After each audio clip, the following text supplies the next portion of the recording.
ఈ రోజు మా చిన్నోడికి కొంచెం హెల్త్ బాగాలేదని స్కూల్కి పంపించకుండా ఇంటి దగ్గర ఉంచాము. ఈ రోజు మా రిలేటివ్స్ ది ఒక ఫంక్షన్ ఉంది ఖమ్మంలో. ఆ ఫంక్షన్ కి వెళ్దామని మా అత్తయ్య మా మావయ్య వచ్చారు ఖమ్మము. ఇంకా ఇంటి దగ్గరికి రాగానే మా చిన్న బాబు ఇంటి దగ్గర ఉన్నాడని చెప్పేసి మా మామయ్య కూడా ఫంక్షన్ కి వెళ్లకుండా ఫంక్షన్ కి డుమ్మా కొట్టేసి ఇంకా మా చిన్న బాబుతో ఆడుతున్నారు. అసలు ఆటలో ఎంత మునిగిపోయారంటే పక్క నుండి నేను వీడియో తీస్తున్నా అన్న విషయం మా మావయ్య గమనించలేదు, మా బుడ్డిగాడు కూడా చూడలేదు.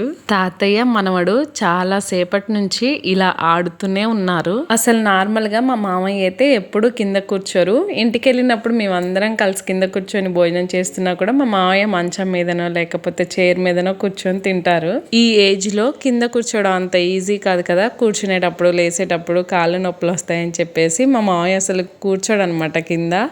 ఇంకా మనవడితో ఆట ఆడడం స్టార్ట్ చేసి కాళ్ళ నొప్పులు కూడా మర్చిపోయారు మా మామయ్య. ఎంతసేపు ఆడారో కింద కూర్చొని అలాగా. ఇంకా తాతయ్యకి మనవడికి బిల్డింగ్ బ్లాక్స్ దగ్గర కొంచెం గొడవ అయిందనమాట. అందుకే వాడు పక్కవే ఆడుకుంటున్నాడు. మా మామయ్య ఆట మా మామయ్య ఆడుతున్నారు. కాసేపు ఇలా ఆడిన తర్వాత తాత మనవడికి బోర్ కొట్టేసిందేమో ఇంకా ఆట ఆఫ్ చేసి కాసేపు అయితే టీవీ చూశారు. మా వీడియో మీకు నచ్చితే ఒక లైక్ చేయండి, మా ఛానల్ని సబ్స్క్రైబ్ చేసుకోండి. Thank you for watching. Bye bye.